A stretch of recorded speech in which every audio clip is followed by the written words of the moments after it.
Good morning, children. Today, let's move on to Chemistry Chapter 5 Water, a Precious Resource, Part 6. Learning objective to know about water as a disaster. In our previous video, we studied about drought. So, today, let's move on to flood. Even heavy and continuous rain for a long period of time can lead to a major disaster. When there is heavy and continuous rain and the soil and vegetation cannot be absorb all the water, then water runs off the land.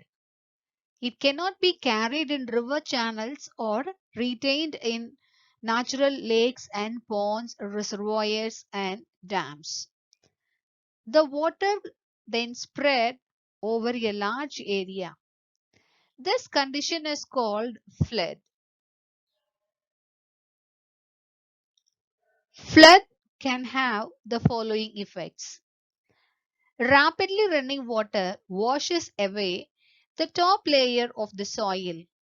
It leads to soil erosion and sedimentation of deposition problem downstream.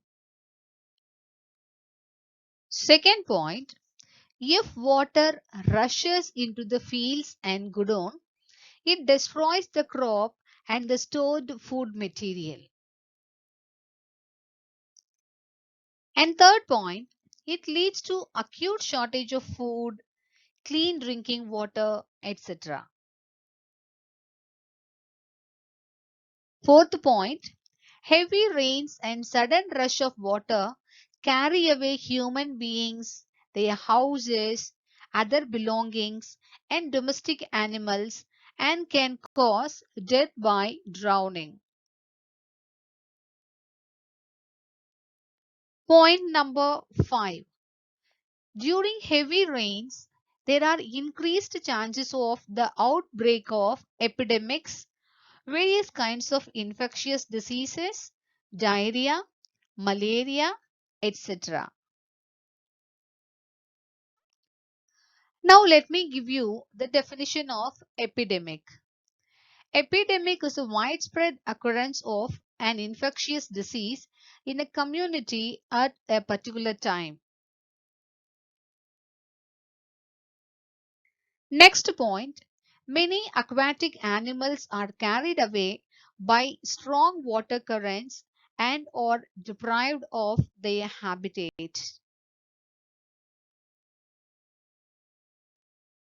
Next one is floods for a long period of time delay traffic, disturb the drainage system and often impair hydroelectric power.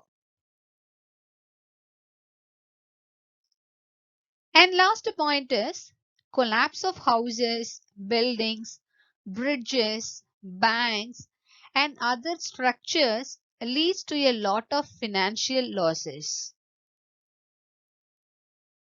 Now let's move on to questions. Read these questions carefully and write your answers in your chemistry note.